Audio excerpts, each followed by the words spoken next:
So beginning in 1940 and ending in 1981, the city of Hartford buried the Park River underground. They did this in an attempt to try to abate some of the really terrible flooding that the city used to experience when the Connecticut River would overflow. So they buried this river as part of a drainage system, and they pump water out through it. Today, the underground portion runs from Pope Park, as you can see here, all the way through the underbelly of the city, under the state capitol and Bushnell Park, and comes out here in the Connecticut River, right under I-91. You can see the exit there. So we decided to canoe it.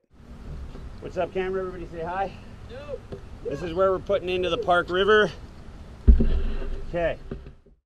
As you approach the entrance of the conduit system, you can see that there's two tunnels side by side, left and right. They're both made completely of concrete. The ceilings are 30 feet high or so, and each tunnel is about 20 feet wide. Doesn't really matter which one you take in this beginning section, as I understand it, because they both come out in the same place, which is a big underground junction room that happens in about 1,500 or 2,000 feet once you get in there. Here we go.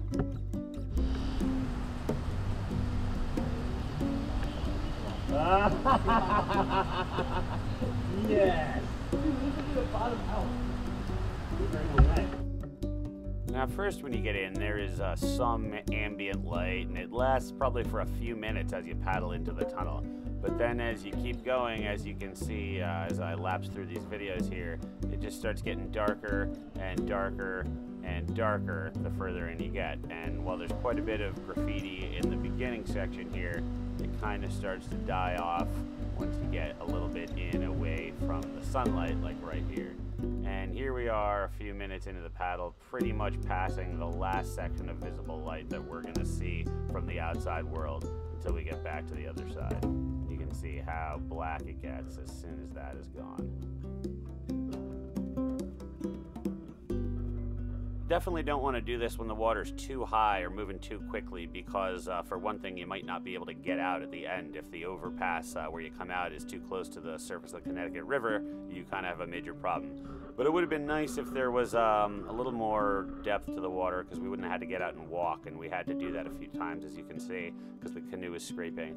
But the good news is there is plenty of space to get out and hang out on the sides. If you need to stretch or do whatever, it's definitely possible. One of the coolest things we did was turn off all the lights and sing a few chords.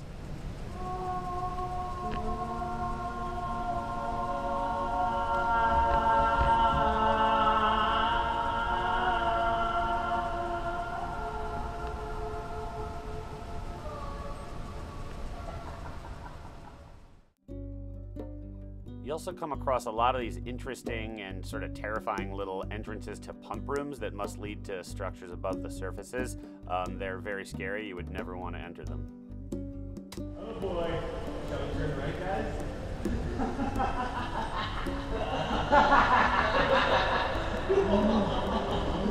So after about an hour and 10 minutes of paddling and dragging the canoe through complete and total blackness, you finally see a pinprick of light emerge in the distance straight ahead. And from there, it took us about 8 minutes paddling until we emerged into the full sun of the Connecticut River right across from our car.